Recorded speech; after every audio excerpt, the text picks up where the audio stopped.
Welcome to our next episode of Culture Chat. We're joined by Sabrina Stout from Primeville Insurance. She's an insurance agent over there, former participant of Find Your Leadership Voice.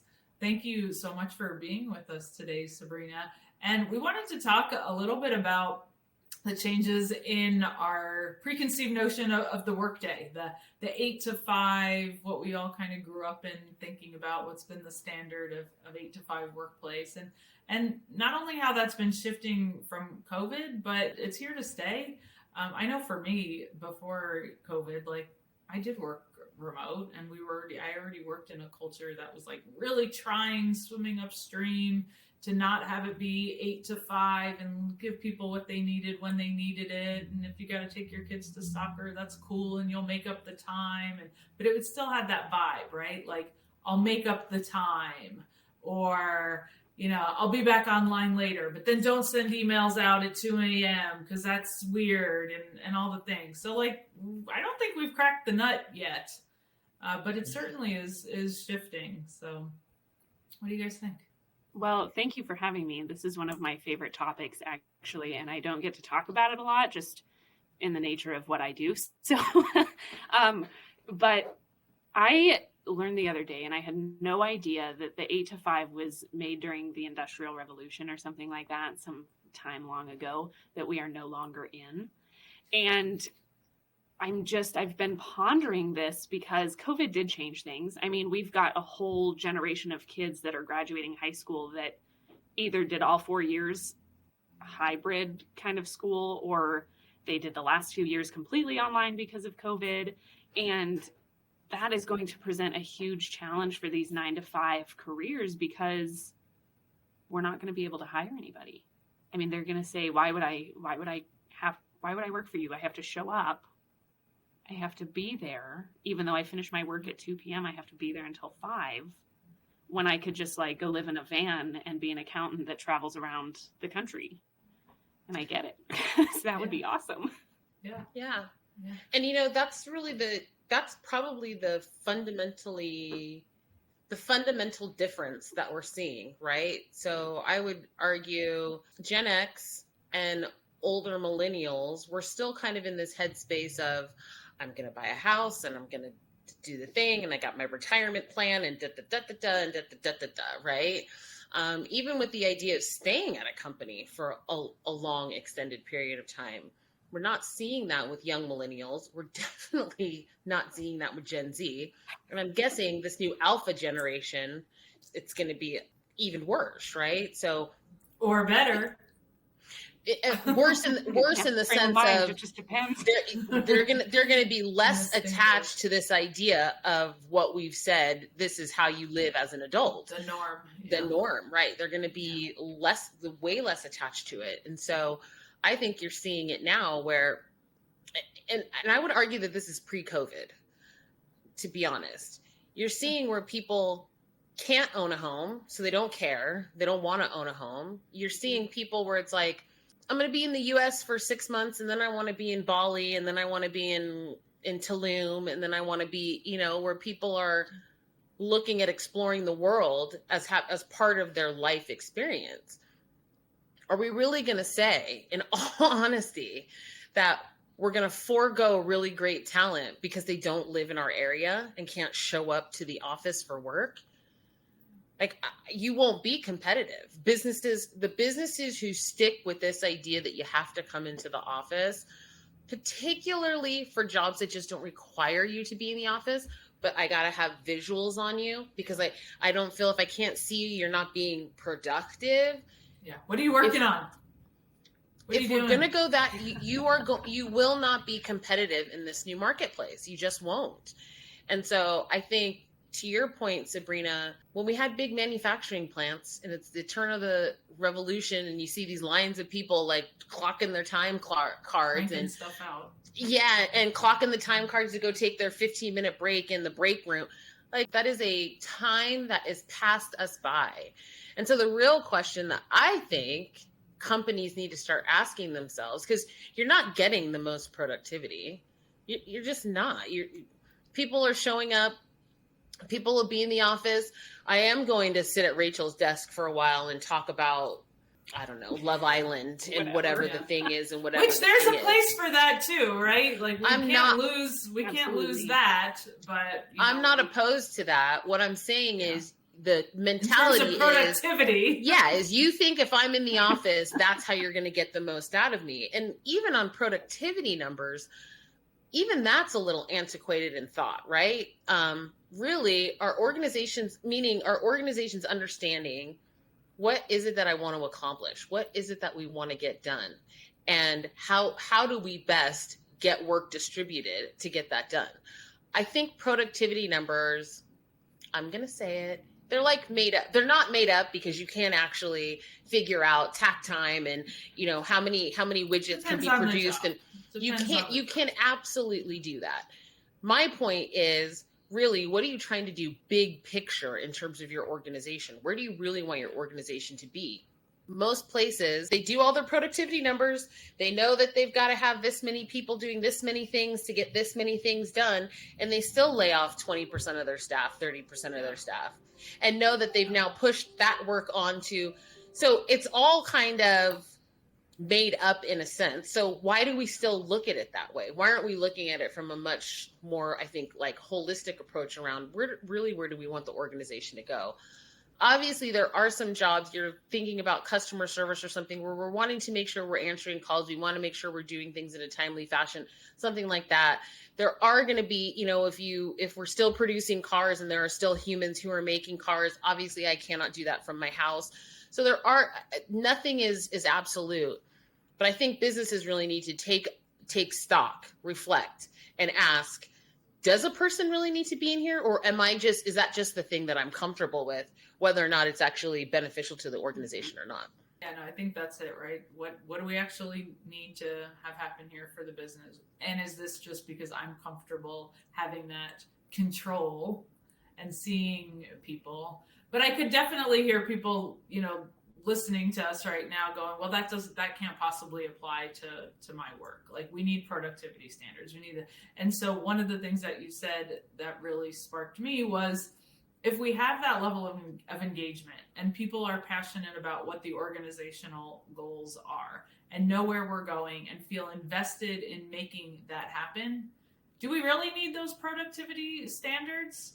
Or is everybody just super engaged and they're doing it? Did productivity standards become a thing because people were like, well, I got to measure because you're not holding your end of the bargain, because I don't have another way to hold you accountable, you know, to be clear on what we need to do here. And you're not really engaged. You don't really want to be here. Because I can tell you, when I'm passionate about something, I'm working extra hard on that. I'm making that happen. On the stuff that I just don't like and don't care about, that's not really getting my full. And that's data. It's anecdotal to you, but that data is actually out there. When people feel engaged and are excited about going to work, you don't have to put boundaries and forces on them to do work. They do it. So part of my opinion is, I think some of it is laziness on an organizational level, right? Because to operate in this way, we've got to be very crystal clear on what our goals are. We've got to be very crystal clear on what we're trying to accomplish and what we're trying to execute. We can't just midstream, because we got a tickle or an itch, turn around and switch everything up. We can't get ultra distracted by the next shiny object that comes in. All of it takes a lot of coordination. It takes patience. It takes this level of investment to know, yes, I can't just push things. I can't just be squirreling all over the place. We've got to actually be focused and coordinated and organized around what we want to do. And I think that's where most organizations struggle.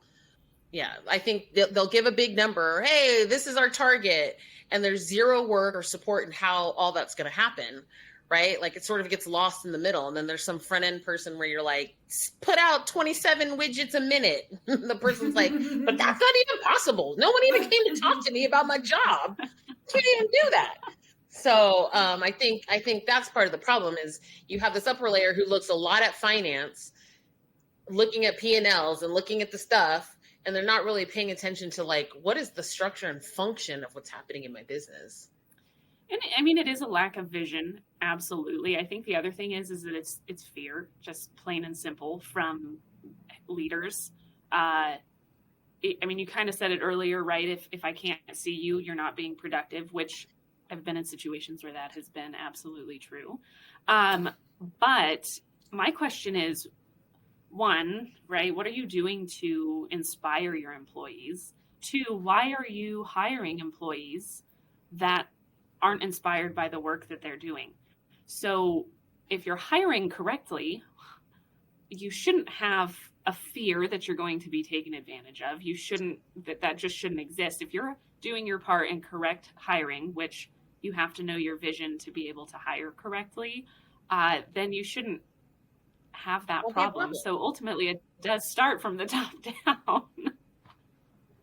It'll be interesting though, because I work in an environment where people expect that we're here. When they walk in, and it's not, I should qualify this, it is not everybody. It is the generations that historically have worked 9 to 5 or 8 to 5 that, you know, they get frustrated when we're closed for lunch because we shouldn't eat, I guess, together as a team.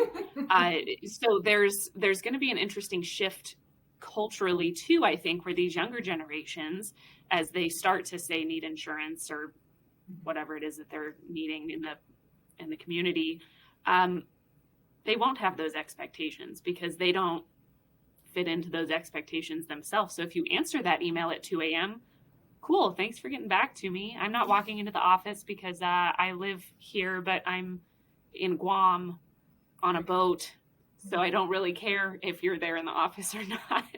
So it'll be an interesting shift to watch over the next couple of years. More global. We'll be more global. Yeah. But you know, it's funny. So I switched and have like a local insurance now because I moved to, some of us know, I moved to a small town. So I'm like, okay, this is what we do. We have a small insurance company and the person to go see. And then I had a thing and I was like, I just have a question. Can you tell me more about this? And the response was, well, come in and have a conversation. And I was like, no, I'm good. I actually decided I didn't care about the question enough to like make it worth to go in and have a talk. I was like, no, if you can't respond to me in email, like I'm good. You want to know?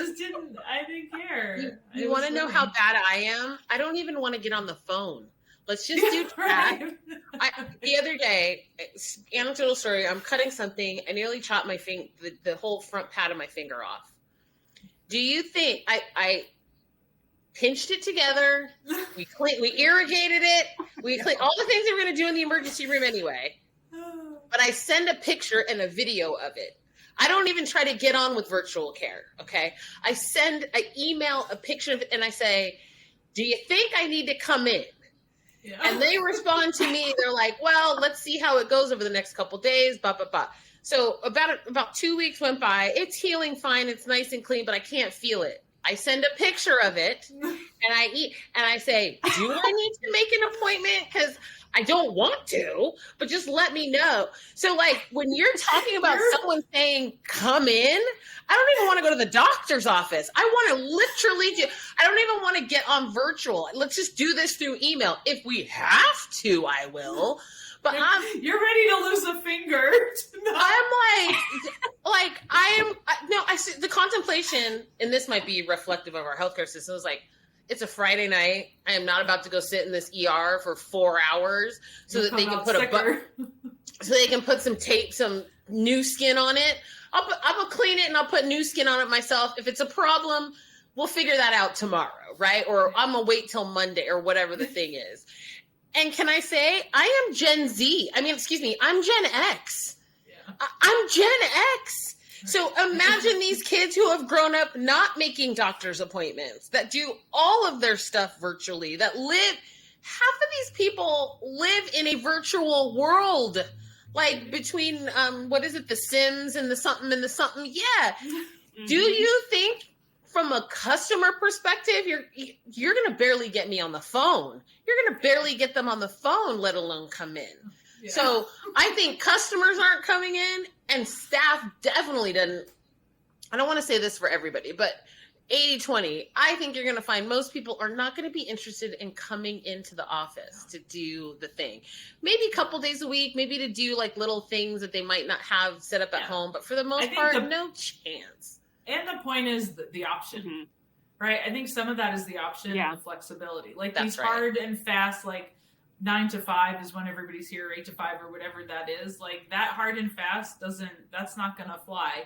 And even the other thing that comes up with this is around fairness. Like so for some places, like the doors do need to be open. Like we do need to be there from 8 to 5. Right? But does everybody need to be there from 8 to 5? Can we stagger shifts on what actually works for your lifestyle? No, we can make adjustments. Does everybody need to be there every day? Can we come up with like what our norms are, what our rules are for, how we operate as a team? Because again, back to the earlier point, if we're all clear and on the same page about where we're going and what the vision is for us as an organization and what our collective goals are, then it's a lot easier to say like, all right, I cover 8 to 12, you cover 12 to 5, you do your thing in the morning, you got that flexibility. Again, like we collaborate on coming up with what the rules are, not everybody's here at the same time. That's the end because we need peanut butter spread across the board. Well, I've pondered the idea of, okay, because I also live in a small town, so it is nice to be able to see coworkers. But what if you get 2 days where you get to, maybe 2 days you have to be in everybody needs to be in on Wednesday for the team meeting. And the other days, can we figure it out amongst ourselves who is working from home what days and who's coming into the office? You like to come into the office. That's your jam. Great. Come into the office. You're more productive working from home like me than work from home. So it's just, but you definitely have to have the right team. Because there are people out there that take advantage, unfortunately, but that is your job as the boss to not hire those people. So I think not hire those people, but also inspire. That's what I was saying. I think also it could be that people aren't feeling excited about their work. So I wanted to touch on two things. One, I think I'm going to use Rachel and I as a great example. Rachel, she'll be up at 4 a.m., 5 a.m., ready to go, work, bangs a bunch of stuff out in the early morning hours before it even hits 10 a.m. her time. By 6 o'clock, Rachel is like, like she's like the Energizer Bunny needs to go recharge. I am polar opposite. You start talking about 5, 6 in the afternoon, 7 at night.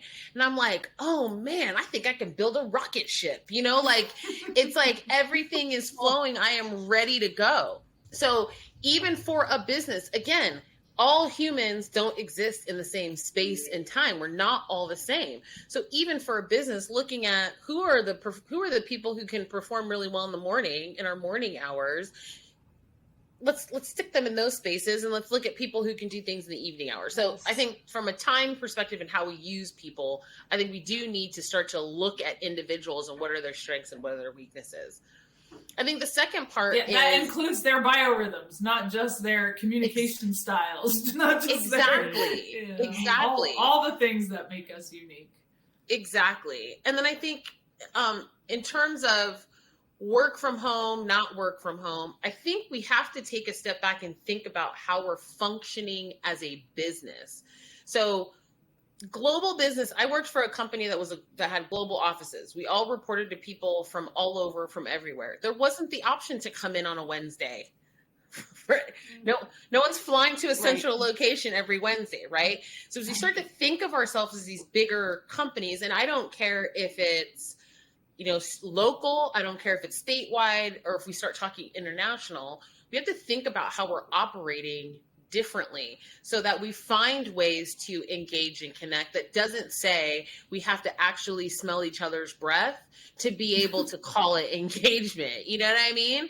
We should be able to... We can talk about Love Island over Teams. That's right. We can do it over Teams. We can do it over video. And that is not to say that we don't need human contact. I think I'm big on it. I'm 100% for it. I'm saying as it relates to this requirement of like business functioning, it's like, do we really, or can we actually utilize technology to help us get there? That's really funny that you say that, actually, and I don't know that I should say this, but I'm going to say it anyways. I am working with a guy in Alabama, and I'm in Oregon, so he's across the country, and I think that I actually engage with him because we're working on a project together, sometimes more than I'm engaging with people that are here in my office building. Just so it's like perspective, right? I mean, not always. I mean, I am here, I talk to my coworkers, but as far as working together on a project, I'm on Zoom, I'm on Google Chat, because apparently that's something people do. I'm texting. So, and we get arguably more done than I've gotten done with folks here who've helped me work on the project in the past. So that's a really interesting point. Yeah, it's just absolutely about engagement in so many different avenues. I would argue that the idea everyone needs to be in the office really doesn't have anything to do with that. We want to make sure people are engaged and that they have relationships with their coworkers. Yeah. I would argue that that's maybe more of an excuse to cover up that we don't, that it's control. I want to see you. Can you be productive? If I can't see you, you're not being productive, which is also nonsense in a sense as well, because if we have 27 things we need to do, we're doing weekly check-ins. How are things going? Did we do those 27 things? No, we only got 2 done. Okay, let's talk about what's going on with the other 25. Yeah, like what happened? Where's it at? So it's not even like you can't manage productivity. What you can't do, and what we all know is ineffective anyway, is you can't micromanage someone. You can't be like, why are you on Facebook at 8:15 when you're supposed to be clocked in? That's the kind of stuff we can't do. And that's the thing where I think we need to change the mentality to say, if a person needs to take their kid to soccer on a Thursday at 2 p.m., go. And no, you don't need to clock back in. I don't actually care. Maybe you do. I don't care. What I care about is that when we meet on Friday, you're going to have the stuff that you committed to doing last Friday. And if you don't, you're going to have some pretty good reasonings of what your barriers were and whatnot. And hopefully during the week, you've raised your hand and talked about those barriers, that we're not showing up late and without our stuff and all of that. So even in that scenario, we're still not hitting on people aren't being productive if they're not being watched. Yeah. 0 out of 0 people studied want to be micromanaged. Like there isn't a single person who's like, please look over my shoulder and ask me what I'm doing every 3rd second of the day. Nobody wants that. Anyway, I'm on a tangent. I used to be micromanaged. I had a boss who micromanaged me, and it triggered. I just got triggered. Yeah. Mind you, I had a master's degree, and he would sit me in his office and he would say, I need you to draft an email, and here's what it's got to say. I was like, well, and all this time, and he'd actually be typing it while I was sitting behind him, typing it. And I was like, I'm pretty sure this is not a good use of my time. All right. Sorry, Sabrina. No, you're good. I'm so curious how we start this transition. And it's going to start, and I have this horrible fear that it's going to be such a messy transition. I know that it does not have to be, but I'm just even thinking of myself in my situation as like, what is the first step? I mean, beyond hiring and that's really the first step, is to get your vision for the company in order and then start hiring accordingly. And then after that, it's just, I'm so interested to see how that goes from there. Well, change is hard, really, right? Change management. And yeah, change is hard. But I think the only thing to do is, number one, your intention. All right, what's our intention with this? We want everybody to feel engaged, so it's starting at the top with being clear about our vision and our goals and what we expect from each other as teammates, and then of course to bring in the right people. But at some point, we got to take a step and just try it, right? And ask and push back and have the hard questions. What do we actually need people in the office to do? Okay, so how do we make that happen? And at 2:00, I'm going to go take my kid to soccer. And I'm actually not there's a little psychological bravery that has to happen here too from individuals, because we lead from where we sit. We all influence. That when I leave it too, and I'm going to pick up my kid, I'm not having 50 disclaimers around it. But I'll be back and I'll do the thing and blah, blah, blah, blah, blah. Mm-hmm. You know, when we all start taking accountability for what our part is in meeting these goals and feel ownership to them and truly lead from where we sit, then we take small steps and shift the culture. It doesn't need to be a big whoosh, rip the Band-Aid off. I mean, depending where you are, maybe it does. But, it won't be, but though. That's probably not, It hasn't been. We've already seen a shift, right? It won't be. Just starting with.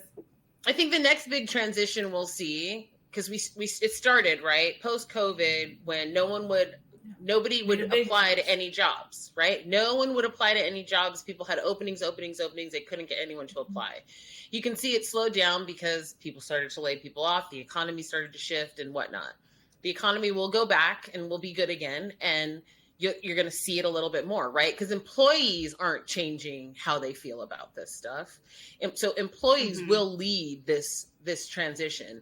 It won't be a thing where it's like a light switch where we just flip on and like we're just in this new phase. It's going to happen slowly. And you can see it. A lot of jobs are like hybrid, right?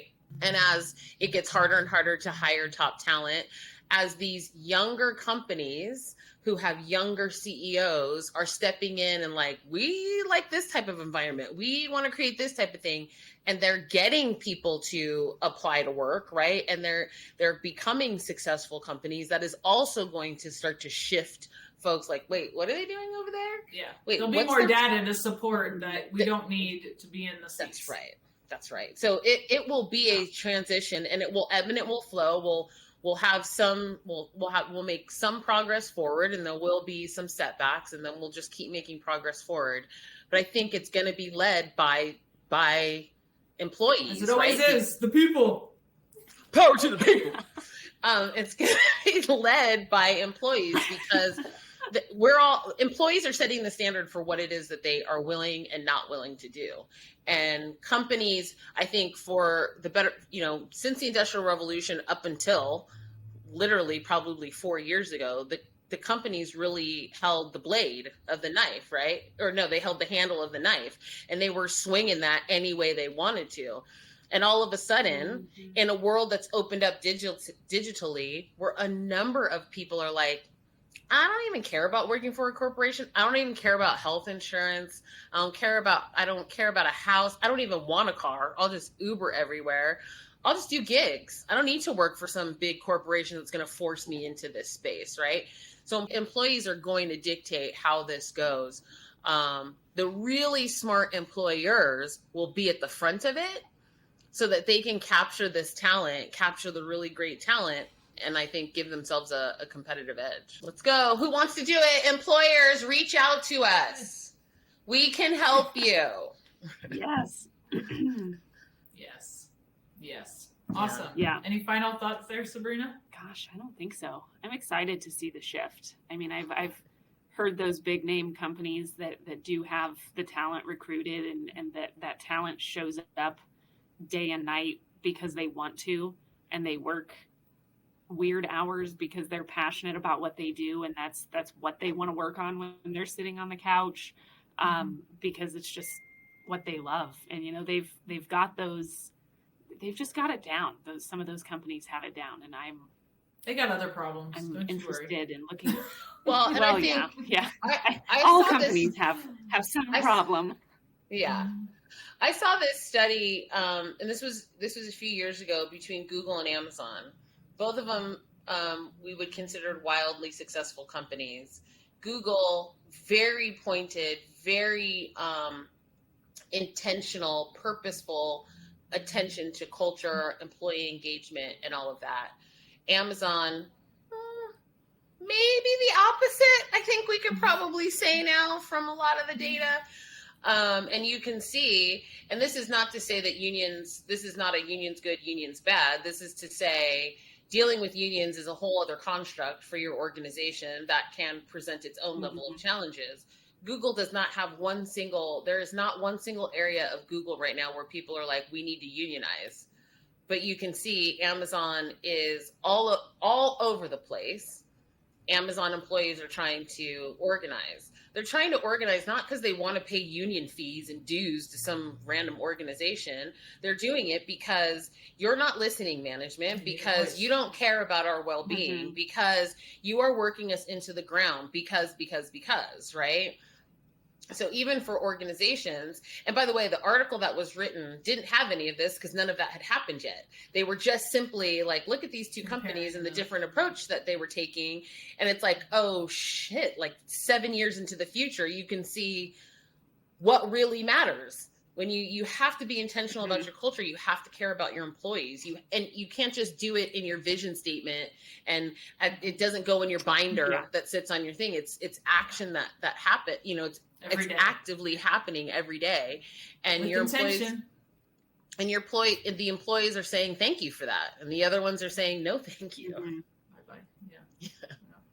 Well, and I was thinking about, I don't remember what the book is called, Imagine. It's about Pixar and their struggle with their merge, with Disney, and just the history of all of that and what they've become today. Now, granted, it was written a while ago, so I'm not up to speed on how they're feeling right at this moment. But at the time the book was published, they were all about what do the employees want and what do they need, and let's tailor it to that. And they have done fairly well for themselves. So, and of course they still have, I'm sure, problems that they're dealing with. But that was one of the best books I probably read in 2023, just to get a bigger picture of how everything works.